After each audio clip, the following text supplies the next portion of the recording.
The Sour Grape by Jory John and Pete Oswald.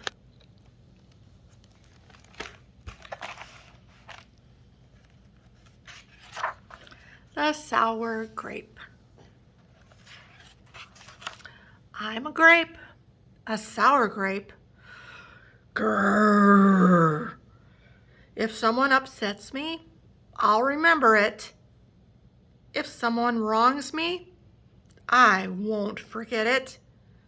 If someone insults me, I'll never ignore it. Nope.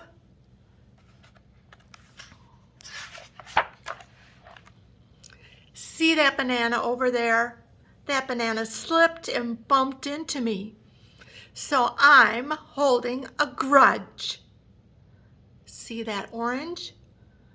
That orange didn't call me back for a week. Grudge. See that lime? That lime borrowed my scarf and never returned it. Grudge. I suppose I've got pretty thin skin for a grape. Nobody steps on this grape. Grrr. Granted, it wasn't always this way. I grew up in a close-knit bunch. There were about 3,000 of us in our little community.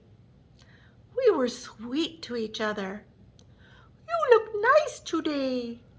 So do you. No, you do. We lived on a vine.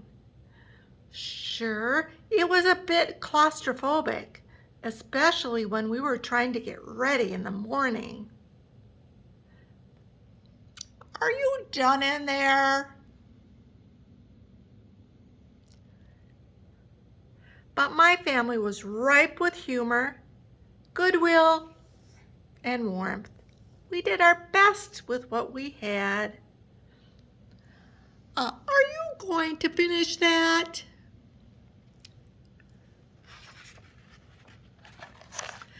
My grandparents visited on weekends. We'd stroll in the sun and they'd teach us what they knew. They said it takes a bunch to raise a seed. They said that good grapes roll their own way in life. They told us to be kind, forgiving, considerate, and grateful. Or grateful, my grandpa said with a wink, grateful. Above all, no matter what life throws at you, and there will be a lot, try to stay sweet, my grandma said. Indeed, we said in our response. And for a while, I was the sweetest of the sweet. I said, please, and I said, thank you. I brushed aside life's little annoyances. I knew how good I had it. Oops, ha, no problem at all. But then, one day, something changed me. It was my birthday. I had rigorously and vigorously planned a big party for weeks. I'd sent out invitations with the date prominently displayed. Get this, I had a Ferris wheel, a magician, and hay rides. I had snacks upon snacks upon snacks. The highlight of the party, though, was a fireworks display which would happen at sundown. I stood out front and waited for the folks to arrive. I had a gigantic smile on my face. I waited. Everybody was a little late, it seemed. No big deal, no big whoop. So I waited. A tumbleweed rolled by. A coyote howled in the distance. Oh! The sun sank behind the hills, and I waited. Nobody showed up at all, and I mean nobody.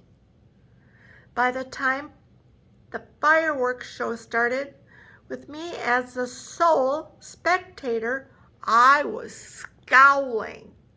I considered everybody I'd invited, and only one thought came to mind. Grudge, grudge, grudge, grudge, grudge, grudge, grudge, grudge. After that, my personality became something else entirely. I went from a sweet grape to a bitter grape to a snappy grape. Who moved my chair? Finally, I became a sour grape.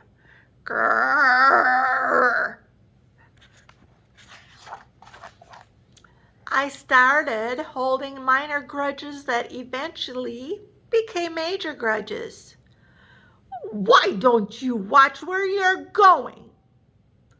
I scowled so much that my face got all squishy. You know what? Don't even bother calling me back. I took my grumpiness out on others. Are you ever going to return my scarf?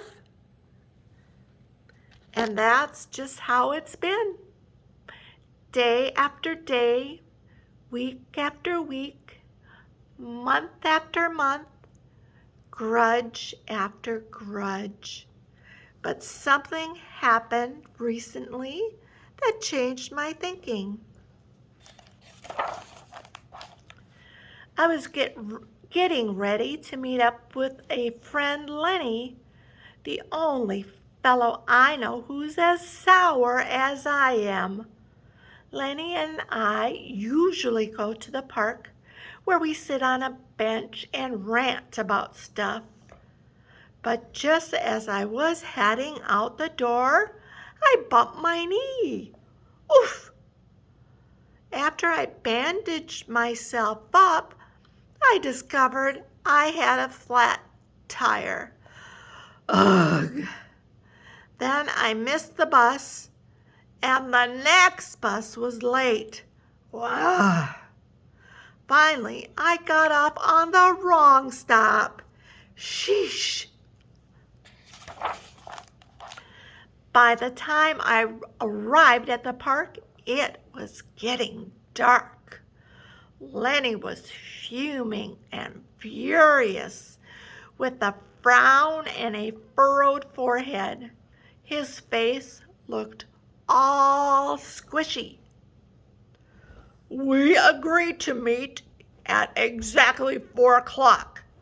You're 3 hours late.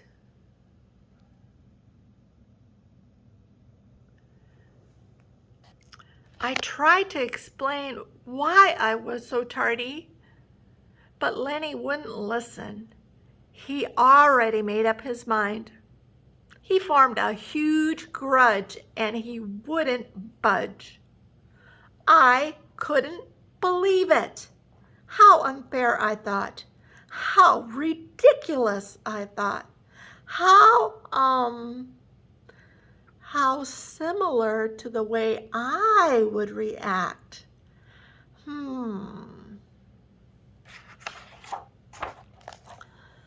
Lenny was pretty worked up. He was pacing back and forth, emitting occasional grumbles. His tone was tart, so I gave him a little space. Besides, it was nice out. I noticed the sky changing colors, the melodic chirping of the birds, and the evening breeze, the buzz of the park's insects coming alive at night. I suddenly felt grateful and peaceful and calm.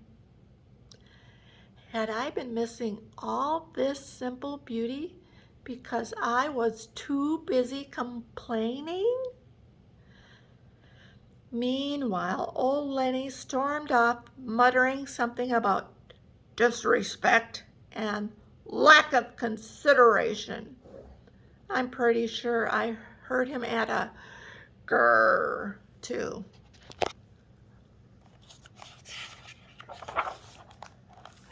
I walked home. I pulled a dusty box out from under my bed. There were old family photos. I spotted myself in one of the pictures. I was so sweet. I knew that little grape from the photo was still a big part of me deep down. It would take some work to get back there again. And that was the moment I found the invitation I had sent out for my infamous birthday party. The one where nobody showed up. It said May 31st. But wait a minute here. My birthday was on May 21st. Alas, I told everyone to come on the wrong day. Gulp. It was all my fault. I realized nobody's perfect. Not even me. After that day, I started noticing things too, like how remaining sour all the time is so draining. I'd wasted so much energy holding grudges when I could have easily cleared the air if I'd felt hurt. And yes, I still get upset from time to time, but that's okay because now I talk and I listen and I work things out instead of just walking away.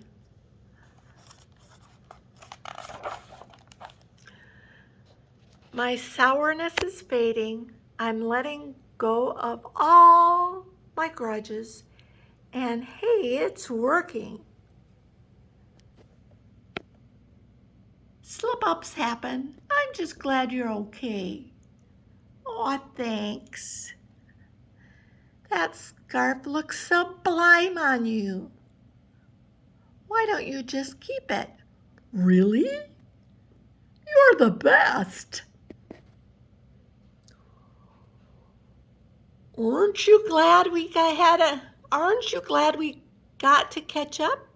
I'm so grateful that we did. I'm going to try that again, August. Orange, you glad we got to catch up? I'm so grateful that we did.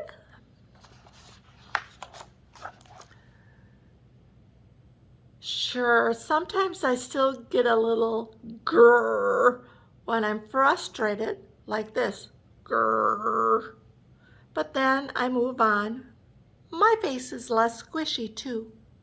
Oh, and don't worry, things are okay with Lenny again. Oh gosh, I'm sorry I'm so late. You must be furious. No big deal, my friend. You know what? If you look at things in the right sort of way, and if you remember to be kind, considerate, forgiving, and grateful, life can be pretty sweet. Yes, indeed. The end.